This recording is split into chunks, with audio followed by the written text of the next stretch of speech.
Good morning, Gambia. Welcome to yet another edition of Dee's Take. Well, today Dee will look at the State of the Nation's address delivered by the President at the Parliament, particularly about our economic future, our current economic predicament, and the alarm bells rang by the President for us to know that all is not well with the Gambian economy and the future prospects of this economy in the short term, i.e., next 12 months, are not looking good.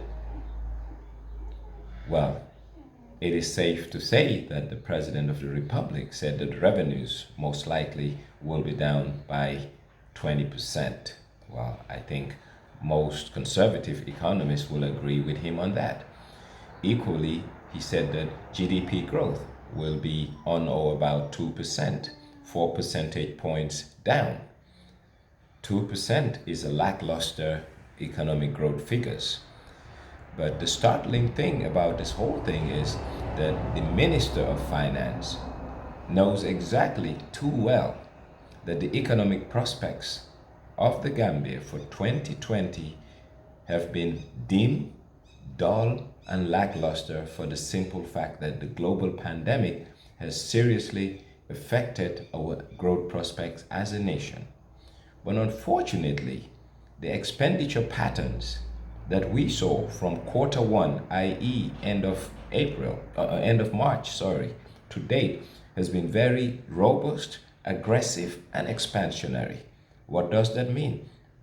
The government has been spending far more than it can generate in taxes. And that is a problem. It's a problem because the government of the Gambia has done extremely well to get out of the debt stress burden that the country found itself years back. Our debt levels were beginning to be manageable and sustainable. But what did we see? We saw a supplementary appropriation bill that was very, very expansive, very, very ambitious. How can a country that is going through economic turmoil spend money doing road constructions? And these monies are going to be borrowed because it's not going to be tax monies. And that's the Nyomi Hakalang Road. The president didn't tell us anything new. Everything he told us are facts.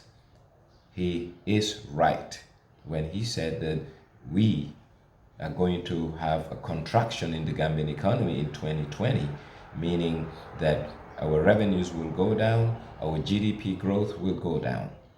So there was no sense spending ambitiously when you know far too well that what you're spending cannot be backed by your income. But that's water under the bridge, Gambians. We can't do anything about that. What we can do something about is the 2021 budget. Currently, the 2021 budget is under preparation for the simple fact that the government has sent out a call circular, it has created a resource envelope, and pretty soon, most likely, it will have bilateral consultations. What we want the Minister of Finance, and by extension the President, to know is that we are entering into an electioneering year. In this election cycle, we don't want them to have fiscal expansion just for political gains. The country and the economy cannot sustain any other fiscal expansion considering what has been spent during the last 3 quarters of 2020 relative to our income, our revenues coming in. Meaning Gambia right now is a net borrower, i.e., if you look at our fiscal operations, we're not spending what we generate, we're borrowing to spend. And it's not sustainable, nor can we continue this. I therefore urge the Minister of Finance that looking at Budget 2021, he must feel sorry for generations of Gambians yet unborn. Budget 2021 cannot pay a second tranche of a Nyomi Hakalang Road. He has already asked for the first tranche of the Nyomi Hakalang Road to be financed through the supplementary appropriation bill, which the Parliament did. Therefore, in 2021, we are obliged to also make a second payment for the Nyomi Hakalong Road, when equally a second payment for the Banjul Rehabilitation Project is needed. Give and take, both of them will require nothing less than 600 million to 700 million dollars. That's not sustainable, and it's not fair to the economy. Right now, what the economy needs is stimulus. And when we're talking about stimulus, we're not talking about giveaways. We're talking about things that will induce the Gambian economy to move.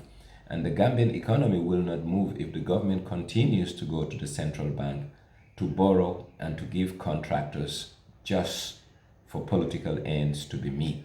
Because if you make a road 7 months, or if you start working on a road 7 months, 8 months into an election, you give hope to those people and it becomes a political dividend for the president.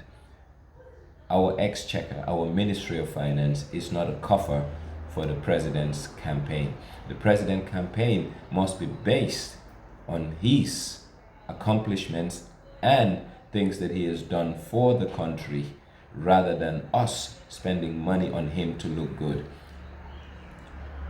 We really need help. But then again, I think the legislature, the parliament, need to come with what you call a debt legislation ceiling, meaning that they will put a ceiling on how much the government can borrow in terms of financing their deficit.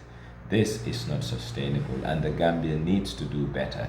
So the State of the Nation's address has set the tone for us Gambians to understand that there are dark days to come as it relates to our economic performance. 2020 comes with an F grade, and it's not an F grade because the government just wants to fail. The environment hasn't been too promising. But in as much as the environment hasn't been too promising, the economic environment, the government has gone on an ambitious spending spree that is not sustainable nor backed by revenues.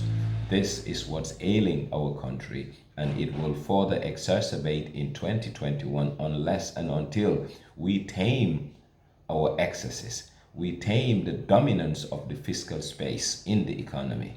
Spend, spend, spend must be backed by revenues, revenues, revenues. But in the Gambia, over the past 9 months, our spend, spend, spend has been backed by people running to the central bank to borrow and have a supplementary appropriation bill. God bless us, Gambia. We need to do better. And the president has set the stage that our economic recovery is lackluster and nothing is going well as it relates to our economy. The wheels of the Gambian economy are literally at a grinding halt. What it needs now is good oil to lubricate this wheel. And what is that oil? Inducement. Make sure that the private sector thrives. Make sure that we curtail our expenditure. Make sure that the Minister of Finance is the most frugal ministry and reduce the ambitious expenditure they have put on our heads and the heads of generations of Gambians yet unborn. Well, Gambia, this was Dee's take and my take on the economic aspect of the President's State of the Nation's address yesterday at the Parliament. Let us all brace ourselves. Let us all prepare, because things are not going too good within the economic space.